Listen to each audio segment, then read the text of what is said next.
Shalom, jemaat yang diberkati oleh Tuhan. Hari ini kita kembali merenungkan firman Tuhan bersama saya, Pendeta Misa Handayani STH, Ketua Majelis Jemaat Beras Pelangi. Firman Tuhan sesuai dengan Almanak Nas, Gereja Kalimantan Evangelis pada hari ini, Rabu, tanggal 29 November tahun 2023, diambil dari Yehezkiel pasal yang ke-33. Yehezkiel pasal yang ke-33 ayat yang ke-7 sampai dengan ayat yang ke-20. Sebelum kita membaca dan merenungkan firman Tuhan, kita bersatu hati dalam doa, kita berdoa. Bapa Surgawi, Bapa dalam Yesus Kristus, kami bersyukur atas setiap hal yang boleh kami jalani dalam hidup kami. Saat ini, di pagi yang indah ini Bapa, kami hendak bersama merenungkan firman-Mu.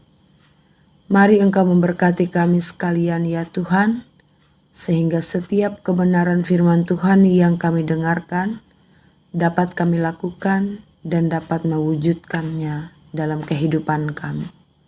Dalam nama Tuhan Yesus Kristus kami berdoa. Amin. Pembacaan Alkitab untuk kita pada pagi hari ini diambil dari kitab Yehezkiel pasal yang ke-33 ayat yang ke-7 sampai dengan ayat yang ke-20 di bawah judul perikop Tugas Yehezkiel sebagai penjaga. Demikian bunyinya. Dan engkau anak manusia, aku menetapkan engkau menjadi penjaga bagi kaum Israel. Bila mana engkau mendengar sesuatu firman daripadaku, peringatkanlah mereka demi namaku. Kalau aku berfirman kepada orang jahat, hai orang jahat, engkau pasti mati, dan engkau tidak berkata apa-apa untuk memperingatkan orang jahat itu, supaya bertobat dari hidupnya. Orang jahat itu akan mati dalam kesalahannya, tetapi aku akan menuntut pertanggungjawaban atas nyawanya daripadamu. Tetapi jikalau engkau memperingatkan orang jahat itu, supaya ia bertobat dari hidupnya, tetapi ia tidak mau bertobat, ia akan mati dalam kesalahannya, tetapi engkau telah menyelamatkan nyawamu. Dan engkau anak manusia, katakanlah kepada kaum Israel, kamu berkata begini, pelanggaran kami dan dosa kami sudah tertanggung atas kami, dan karena itu kami hancur. Bagaimanakah kami dapat tetap hidup? Katakanlah kepada mereka, demi aku yang hidup, demikianlah firman Tuhan Allah.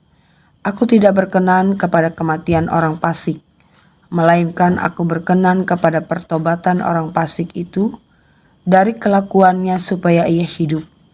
Bertobatlah dari hidupmu yang jahat itu. Mengapakah kamu akan mati, hai kaum Israel? Dan engkau anak manusia, katakanlah kepada teman-temanmu sebangsa, kebenaran orang benar tidak menyelamatkan dia. Pada waktu ia jatuh dalam pelanggaran, dan kejahatan orang jahat tidak menyebabkan dia tersandung, pada waktu ia bertobat dari kejahatannya, dan orang benar tidak dapat hidup karena kebenarannya, pada waktu ia berbuat dosa. Kalau aku berfirman kepada orang benar, engkau pasti hidup, tetapi ia mengandalkan kebenarannya dan ia berbuat curang. Segala perbuatan-perbuatan kebenarannya tidak akan diperhitungkan, dan ia harus mati dalam kecurangan yang diperbuatnya. Kalau aku berfirman kepada orang jahat, engkau pasti mati, tetapi ia bertobat dari dosanya, serta melakukan keadilan dan kebenaran. Orang jahat itu mengembalikan gadaian orang, ia membayar ganti rampasannya, menuruti peraturan-peraturan yang memberi hidup, sehingga tidak berbuat curang lagi. Ia pasti hidup, ia tidak akan mati. Semua dosa yang diperbuatnya tidak akan diingat-ingat lagi. Ia sudah melakukan keadilan dan kebenaran. maka ia pasti hidup. Tetapi teman-temanmu sebangsa berkata, tidakkah Tuhan tidak tepat, padahal tindakan mereka yang tidak tepat. Jikalau orang benar berbalik dari kebenarannya dan melakukan kecurangan, ia harus mati karena itu. Sebaliknya, kalau orang fasik bertobat dari kefasikannya dan ia melakukan keadilan dan kebenaran, ia pasti hidup karena itu. Tetapi kamu berkata, tindakan Tuhan tidak tepat. Aku akan menghakimi kamu, masing-masing menurut kelakuannya, hai kaum Israel. Amin. Sedemikian jauh pembacaan firman Tuhan. Yang berbahagia ialah orang yang mendengarkan firman-Nya dan melakukannya dalam kehidupannya tiap hari. Ibu Bapa sidang Jumat yang diberkati dan dikasihi oleh Tuhan Yesus Kristus. Tadi kita telah membaca bagian daripada kebenaran firman Tuhan yang diperhadapkan untuk kita pada saat pagi hari ini.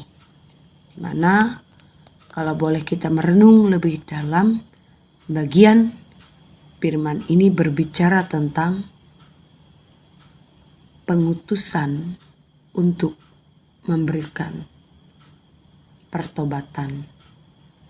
Artinya, saudara yang dikasihi oleh Tuhan, kalau kita melihat dari firman Tuhan hari ini, kita kembali membayangkan, menghayati bagaimana perjalanan kehidupan kita, manusia di tengah-tengah dunia ini.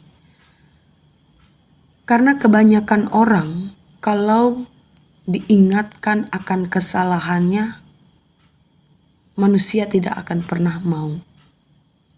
Apalagi yang mengingatkan itu adalah seorang yang lebih muda atau seseorang yang lebih rendah kedudukannya dalam sistem masyarakat atau lembaga. Bisa-bisa orang yang mengingatkan kesalahan orang lain itu akan dibenci, akan dimusuhi.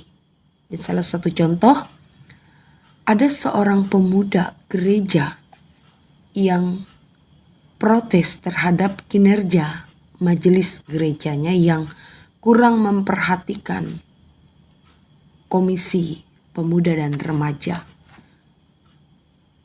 Sehingga dalam suatu kesempatan pemuda itu menyampaikan keluhannya dan mengingatkan kepada majelis bahwa kaum pemuda dan remaja juga adalah warga gereja yang harus diperhatikan. Kaum pemuda dan remaja juga merupakan warga gereja yang memiliki hak dan tanggung jawab yang sama dengan warga gereja yang lain. Tetapi apa yang pemuda ini dapatkan? Bukanlah suatu ucapan terima kasih maupun jawaban yang memuaskan, tetapi sebuah statement yang sangat-sangat mengecewakan. Dan statement itu berbunyi demikian, anak muda zaman sekarang kok cerewet. Sudah tahu, apakah kalian tidak tahu bahwa pekerjaan seorang majelis itu banyak?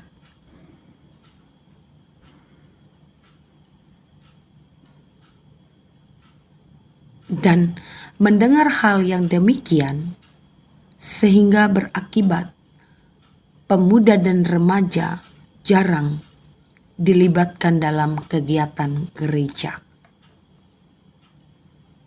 Karena seorang majelis beranggapan bahwa seorang pemuda dan remaja yang bertanya demikian takutnya banyak bicara dan dianggap cerewet. Tetapi inilah yang terjadi, bahwa sebenarnya manusia memiliki kecenderungan tidak mau diingatkan oleh orang lain. Jemaat yang terkasih di dalam Tuhan Yesus Kristus,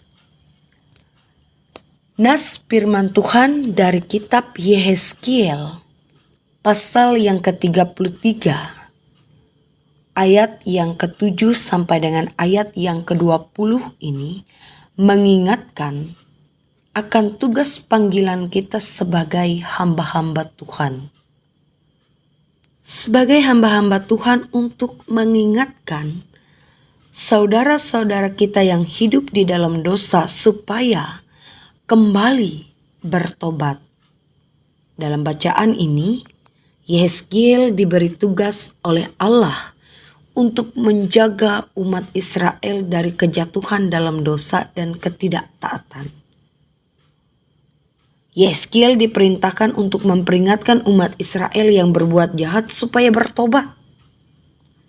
Dan ketika mereka tidak bertobat, mereka akan menerima akibat. Mereka akan mati. Tetapi ketika umat Israel berbuat jahat dan Yehezkiel tidak memperingatkan mereka sehingga mereka tidak bertobat, maka orang jahat itu akan mati dan Yehezkiel pun diminta oleh Allah memberikan pertanggungjawaban atas kematian itu. Artinya, saudara yang dikasihi oleh Tuhan, dari sini kita belajar bahwa kita sebagai umat Allah supaya saling menjaga satu dengan yang lain. Kita sebagai umat Allah, kita dituntut untuk saling mengingatkan. Kalau ada saudara kita yang berbuat salah, kalau ada saudara kita yang berbuat dosa, kalau ada saudara kita yang menjauh dari kehidupan dengan Tuhan, maka sudah menjadi kewajiban kita, saudara seiman, untuk saling mengingatkannya. Tentu dalam kapasitas sebagai manusia biasa yang tidak terluput dari kesalahan juga, artinya kita pun bisa jatuh dalam kesalahan dan dosa yang sama, dan bukan berarti juga seorang yang mengingatkan memiliki kedudukan yang lebih tinggi atau lebih suci. Oleh sebab itu, dalam bagian firman Tuhan hari ini, kita mengingatkan orang yang berdosa bukan dalam rangka menghakimi mereka, tetapi menyelamatkan mereka, yaitu supaya mereka terbebas dari penghukuman karena dosa-dosa mereka. Sebab Tuhan berkata, "Aku tidak berkenan kepada kematian orang fasik, melainkan Aku berkenan kepada pertobatan orang-orang fasik." Artinya, orang fasik itu dari kelakuannya supaya ia hidup. Dan ini adalah firman Tuhan bagi umatnya yang hidup di dalam dosa. Tuhan menetapkan Yehezkiel menjadi penjaga umat Israel, yaitu memperingatkan mereka agar berpaling dari dosa untuk menerima keselamatan dari Allah. Karena pertobatan menjadi pintu keselamatan bagi umatnya yang masih hidup di dalam keberdosaan. Dengan melihat hal yang demikian, artinya saudara yang dikasihi oleh Tuhan, Tuhan tidak begitu saja melupakan umatnya yang walaupun hati mereka telah berpaling dari Tuhan. Seruan pertobatan tidak lain adalah kasih Allah yang begitu besar kepada umatnya. Betapapun besar dosa umatnya, namun keselamatan terbuka bagi mereka. Ini menjadi tugas Yehezkiel untuk memastikan bahwa semua umat Israel menerima peringatan ini. Dalam seruan pertobatan, kita dapat melihat betapa besar kasih Allah kepada umatnya, supaya umatnya tidak binasa dalam keperdosaan. Demikianlah dari firman ini, kita dituntut oleh Tuhan untuk senantiasa hidup di dalam kesucian, hidup di dalam kasih Allah. Tuhan telah mencurahkan kasih-Nya yang besar bagi kita, supaya kita juga dapat mengasihi sesama kita. Sehingga bagaimana mungkin kita hanya memikirkan keselamatan diri sendiri tanpa peduli keselamatan orang lain. Kasih Allah yang peduli kepada kita, orang yang berdosa, haruslah kita nyatakan dalam kehidupan kita. Supaya kita juga menyatakan kasih kita bagi mereka yang masih hidup di dalam dosa, yaitu bagi mereka yang langkah-langkah kehidupannya masih jauh dari perintah Tuhan. Sehingga kita membangun persekutuan yang saling menopang, membangun persekutuan yang saling membangun di dalam kebenaran Tuhan. Dengan demikian Tuhan perintahkan kita bukan untuk saling menghakimi, justru sebaliknya untuk saling menolong dan mendoakan untuk hidup bersama di dalam kebenaran dan kasih Tuhan. Dan mari kita saling memperhatikan supaya kita saling mendorong dalam kasih dan dalam pekerjaan baik yang disediakan oleh Tuhan dalam hidup kita. Tuhan memberkati firman-Nya. Jemaat yang diberkati oleh Tuhan, mari kita bersatu hati dalam doa, kita berdoa. Bapa Surgawi Tuhan kami dalam Yesus Kristus, kami bersyukur atas firman yang boleh bersama kami dengarkan di pagi yang indah ini. Biarlah kiranya firman-Mu itu memberikan kami kekuatan, meneguhkan setiap iman, meneguhkan setiap pengharapan kami kepada Tuhan, dan kami percaya seluruh kehidupan kami senantiasa dapat sesuai dengan kehendak Tuhan. Saat ini Tuhan kami naikkan seru doa kami kepada Tuhan, kami secara pribadi, keluarga kami, orang-orang yang kami kasihi dimanapun mereka berada.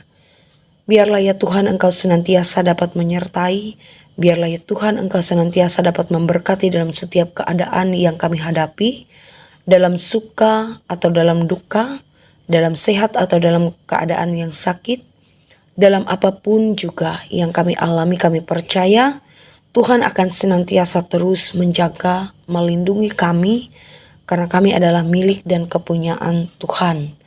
Sehingga karena itu kami percaya bahwa apapun yang terjadi Tuhan tidak pernah tinggal diam dan akan selalu ada dalam hidup kami, baik dalam kekuatan kami maupun dalam kelemahan kami. Sehingga kami dapat bekerja dan menjalankan setiap aktivitas tugas tanggung jawab kami sesuai dengan talenta kemampuan yang Tuhan berikan kepada masing-masing hidup kami. Saat ini ya Tuhan kami berdoa buat jemaat Tuhan yang ada di jemaat BIHA, bahkan para pelayan Tuhan yang ada di jemaat BIHA, pendeta, penatua diakon, guru agama, siapapun mereka yang Tuhan pakai dan yang Tuhan percayakan, biarlah Engkau senantiasa memberkati jemaat Tuhan yang ada di BIHA, sehingga setiap mereka boleh dipakai dan menjadi alat di tangan Tuhan, sehingga mereka dapat melihat dan memelihara iman dan pengharapan mereka dalam setiap kehidupan mereka. Dan kami percaya mereka dapat menyenangkan hati Tuhan dalam kehidupan mereka, karena mereka adalah kepunyaan Tuhan. Kalaupun Tuhan lihat mereka tengah menghadapi setiap pergumulan di dalam jemaat, Tuhan pun senantiasa turut membantu, turut hadir dalam setiap kehidupan mereka, sehingga mereka tidak merasa ditinggalkan, tetapi senantiasa terus berpengharapan di dalam Tuhan, karena Tuhan ada di sisi mereka. Biarlah ya Tuhan kami serahkan setiap harapan kami, doa kami yang tak mampu kami sebutkan satu persatu, tapi Tuhan kami percaya apapun yang terjadi dalam hidup kami tetap berpegang dengan iman pengharapan kami bahwa hidup kami adalah rancangan dari rencananya Tuhan. Terima kasih ya Tuhan, ini doa kami, dalam Yesus Kristus kami berdoa bersama, demikian. Bapa kami yang ada di surga, dikuduskanlah namamu, datanglah kerajaanmu, jadilah kehendak-Mu di bumi seperti di sorga. Berikanlah kami pada hari ini makan kami yang secukupnya, dan ampunilah akan kesalahan kami, seperti kami juga mengampuni orang bersalah kepada kami. Jangan bawa kami ke dalam pencobaan, tapi lepaskanlah kami dari yang jahat, karena Engkau punya kerajaan, kuasa, dan kemuliaan sampai selama-lamanya. Amin.